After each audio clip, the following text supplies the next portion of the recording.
तो अमेरिका में सत्ता तो बदल गई है, लेकिन ईरान को लेकर अमेरिका का रुख शायद ही बदलने वाला है। ट्रंप पर जानलेवा हमले की खबर ने तो आग में घी डाल दिया है। ईरान सहमा हुआ है। अमेरिका भी अब ईरान के लिए नरम पड़ने वाला नहीं है। ईरान अब अपने ही बिछाए हुए जाल में फंस गया है। वहीं लेबनान में हिजबुल्ला और आईडीएफ के बीच संघर्ष रुकने का नाम नहीं ले रहा है। गजा पूरी तरह से त्राही त्राही कर रहा है। ऐसे में ईरान का भेद खुलने के बाद उसे कितनी बड़ी दिक्कत का सामना करना पड़ सकता है। क्या ईरान जल्द ही इजराइल और अमेरिका के प्रकोप का शिकार होगा? आखिर ईरान इजराइल पर हमला करने की धमकी देने के बाद क्यों चुप बैठ गया? क्या ये तूफान से पहले की शांति है? गजा लेबनान का आगे क्या भविष्य होने वाला है? खामेनेई का अगला प्लान और नेतन्याहू की मंशा पर विस्तार से चर्चा करेंगे। हमारे साथ हमारे खास मेहमान रिटायर्ड मेजर मोहम्मद अली शाह जुड़ गए। शाह साहब, बहुत स्वागत है आपका जनतंत्र टीवी में। शाह साहब, जिस तरीके से हम पहले भी कई बार चर्चा कर चुके हैं और हम लगातार देख रहे थे, पल पल में हालात बदलते हुए मिडिल ईस्ट में नजर आ रहे हैं। ऐसे में अगर इस वक्त बात करें तो ईरान जो है वो अपने ही जाल में फंसता हुआ दिखाई पड़ रहा है, क्योंकि जो खुफिया एजेंसियों की तरफ से जो आउटपुट निकलकर सामने आया है उसमें तो जो मध्यस्थता, जो मीडिएटर के तौर पर देखे जा रहे थे डोनाल्ड ट्रंप, अब उन्हीं की मौत की साजिश यहां पर रची गई है, ऐसा सामने आ रहा है। क्या कहेंगे सर? माफ कीजिएगा साहिल भाई, लाइट भाग गई यहाँ पे। अच्छा, हम सुन पा रहे हैं, हम सुन पा रहे हैं। शाह साहब आपको सुन पा रहे हैं, आप बोलिए। ये सुन पा रहे हैं आप जी। तो मैं ये कह रहा हूँ, देखिए इजराइल जो है ना और हमस का जो मसला है जी। मेरा तो मानना है कि हमस को जो बंधक बना रखे हैं उन्होंने, हाँ। उनको तो छोड़ने होंगे किसी भी हालत में। क्योंकि अगर वो जब तक बंधक नहीं छोड़ेगा, हाँ। शांति की क्या उम्मीद करें, क्या औगार लगाएं, हाँ। कहां तक दरखास्त करें? शांति नहीं आ पाएगी हाँ। जब तक बंधक रहेंगे हमास के कब्जे में। तो क्योंकि हमास के पास चारा क्या है, चॉइसेस क्या है हमास के पास? आगे खाई पीछे कुआं। अगर वो बंधक रखेगा तो इजराइल गाजा पट्टी पे ताबड़तोड़ हमले वैसे भी कर रहा है जी। 48,800 का आंकड़ा था कुछ दिन पहले, अभी कुछ और आंकड़ा हो गया होगा।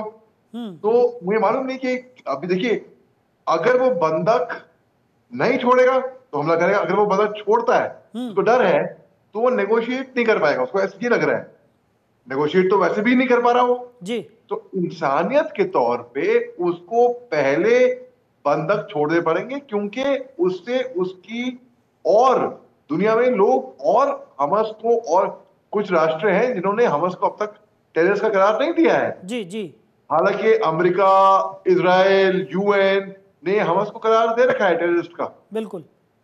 तो अगर वो बंधक नहीं छोड़ेगा वो भी और खतरे में होगा कि और भी राष्ट्र उसको टेररिस्ट का करार दे दें। तो उसको सबसे पहले तो बंधक छोड़े और फिर देखें आगे क्या होता है। और ये उग्रवादी की घटना जो उन्होंने की 7 अक्टूबर को पिछले साल, उग्रवाद कहीं पे भी हो, दहशतगर्दी, आतंकवाद, उसका खात्मा 100% वहीं पे ही होना चाहिए। क्योंकि अगर उसका हल्का सा भी उस टाइम पे भी कार्रवाई नहीं हुई तो यानी कि उग्रवाद पे को बढ़ावा दे रहे हैं। तो हमास को बंधक रिहा करे, उसके बाद फिर नेगोशिएशन टेबल पे आए और फिर बातचीत करे। जो कतर है, मिस्र है, अमेरिका है, जो स्टेक होल्डर हैं, वो सब मिलके इनको एक टेबल पर लाएं और बात करें। क्योंकि शांति तभी आएगी जब आप बातचीत करेंगे, नेगोशिएट करेंगे। बात से तो बात निकलेगी, बिना बातचीत करे शांति कहां पे आएगी, क्या आएगी? कुछ नहीं होगा इसका। फिर ये जो 100 साल से लंबी जंग चली आई है, चाहे 1917 हो, चाहे 1947 हो, चाहे 1967 हो, जब 6 दिन की जंग चली थी। देखिए ओस्लो अकॉर्ड्स, कई सारे अकॉर्ड्स, बेलफोर्ड अग्रीमेंट, कई सारे 2000 में तो यासिर अराफत पियरो चीफ ने भी बात की थी। ये कोई मसला, इसका कोई हल निकल कर नहीं आया था। वैसे ही हम देखेंगे अगर ये मामला अभी हल नहीं हुआ तो। ठीक। अच्छा मेजर अली, जिस तरीके से हम पहले भी कई बार चर्चा कर चुके हैं, आज पहली बार नहीं है कि हम इस मुद्दे पर चर्चा कर रहे हैं। मिडिल ईस्ट में जो हालात बनते हुए नजर आ रहे हैं उस पर जब हम पहले चर्चा कर रहे थे, अमेरिकी चुनाव का एक बड़ा प्रभाव मिडिल ईस्ट में जिस तरीके का संघर्ष देखने को मिल रहा है उस पर पड़ने वाला है, वो हमने देखा।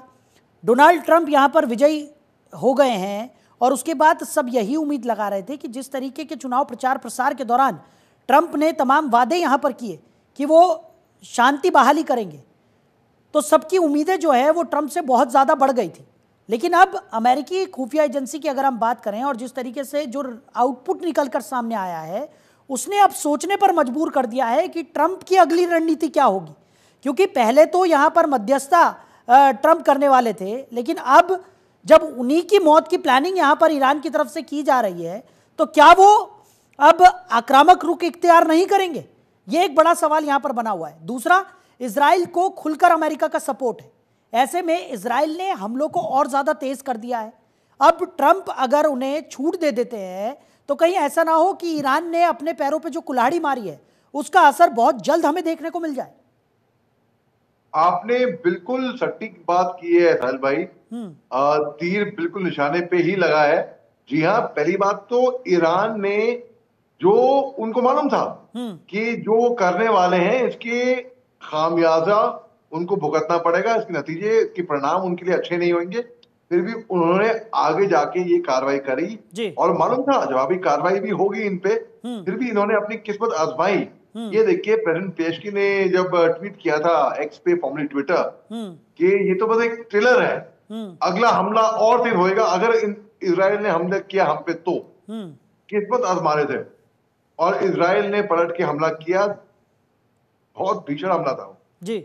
अमेरिकी इलेक्शन 5 नवंबर, बहुत कुछ इससे उम्मीदें थी बदलने की, और जो कि मुझे लग रहा है काफी चीजें बदल कर आएंगी, क्योंकि जो बाइडेन साहब ने जो आग में घी डालने का काम किया था, चाहे रूस यूक्रेन की जंग हो, चाहे Israel Iran, Israel Lebanon, Israel Hamas, Hamas तो खैर, और हिजबुल्लाह को तो मैं, नॉन स्टेट एक्टर्स को तो मैं आउट कर दूं यहाँ पे, क्योंकि उग्रवादी के साथ तो कोई जंग मंग नहीं होती, उग्रवादी होते हैं। जो इजराइल, ईरान और लेबनान, जो बाइडेन ने आग में घी डालने का काम किया है, वो डोनाल्ड ट्रंप साहब ने कहा था कि सत्ता में अगर वो आ गए तो वो जंग को रुकवा देंगे कम से कम। ऐसा मुझे लगता है कि वो रुकवाने में काफी सक्षम होंगे, वो रुकवाएंगे शायद। क्योंकि पहली बात तो कि डोनाल्ड ट्रंप, और अगर कमला हैरिस आती उस टाइम पे, तो हालांकि वो भी कम करवाती हैं, लेकिन क्योंकि पार्टी वही है तो अपनी पार्टी के खिलाफ तो जा ही सकती। अब डोनाल्ड ट्रंप की बात, क्योंकि रिपब्लिकन पार्टी है, वो डेमोक्रेट्स की पार्टी थी, तो डोनाल्ड ट्रंप में तब्दीलियां आएंगी कि जंग के अंदर, उनके राज में। मैं ऐसे देख रहा हूं कि हो सकता है ये जंग भी कंप्लीटली रुक भी जाए। क्योंकि अगर आप यूक्रेन, मैं यूक्रेन रूस की बात करता हूं, यूक्रेन को आप हथियार, असला, बारूद, गोली, मिसाइल सप्लाई करना बंद कर दें, तो उसके पास दमखम ताकत कहां से आएगी? ठीक, जंग को आगे खींच देगी, नहीं आ पाएगी। बस ठीक उसी तरीके से इन्होंने इजराइल की मदद करी खूब, और इजराइल उस स्तर पे आ गया था एक टाइम के बाद कि इनको जरूरत नहीं थी कि अमेरिका की, इनको वो ही करना था जो इनको करना चाह रहे थे। ये जो बाइडेन की बात से मानने से इनकार कर रहे थे। जो बाइडेन साहब ने बोला कि नेतन्याहू केवल ये जंग, अपनी कुर्सी को बरकरार रखने के लिए इस जंग को और लंबा खींच रहे हैं, तो इसको अब पार्टी बदल गई डोनाल्ड ट्रंप के बाद कि मैं देख रहा हूं कि जंग शायद हो सकता है रुक जाए, होप रुक जाए, क्योंकि एक जंग के बाद एक माँ इंतजार करती है अपने बेटे का, एक बाप इंतजार करता है अपने बेटे का, एक बहन इंतजार करती है अपने भाई का, एक भाई इंतजार करते थे भाई का। जो सियासत लड़ते हैं, जो राजनीति करते हैं, जो पॉलिटिशियन होते हैं, वो बाद में हाथ मिलाते हैं साहिल भाई।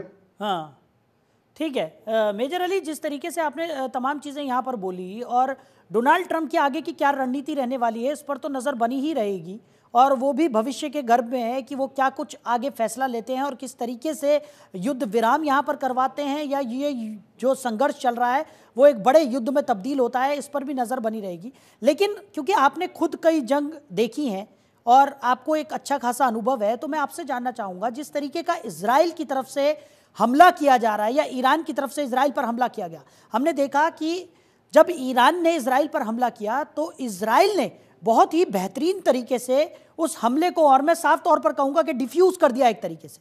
कोई बड़ा नुकसान इजराइल को नहीं हुआ। हालांकि 200-300 बैलिस्टिक मिसाइल का इस्तेमाल यहाँ पर ईरान की तरफ से किया गया था, लेकिन उसके बावजूद इजराइल ने एक बड़ा अच्छी तरह से कहा जा सकता है कि इस हमले को पूरी तरह से नेस्तनाबूद कर दिया। तो ये भी ईरान को दिखाई दे रहा होगा। ऐसे में भी ईरान की जो गीदड़ भपकियाँ हम कहेंगे, यहाँ पर जो है वो लगातार देखने को मिल रही है। उसके बावजूद भी किसी तरह की कोई कमी यहाँ पर धमकियों में नहीं आ रही है।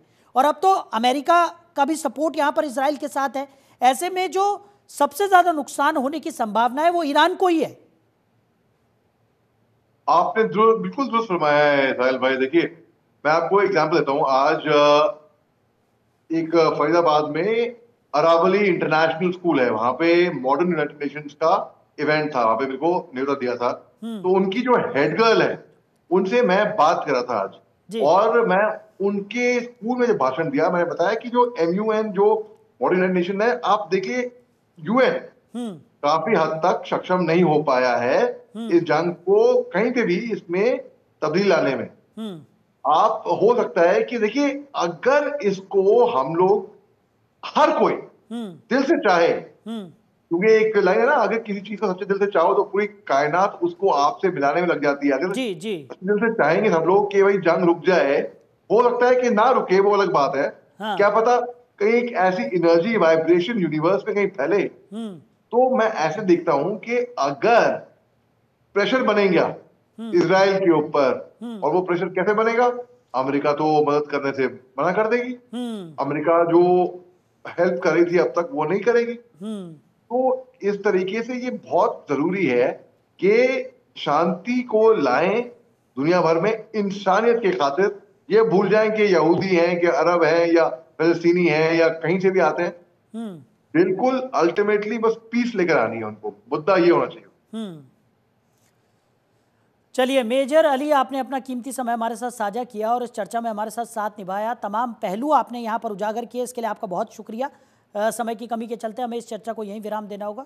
तो इस वक्त मिडिल ईस्ट की जो स्थिति है वो काफ़ी गंभीर बनी हुई है। क्या अगले ही पल हो जाए, इस पर कोई अभी कुछ नहीं कह सकता।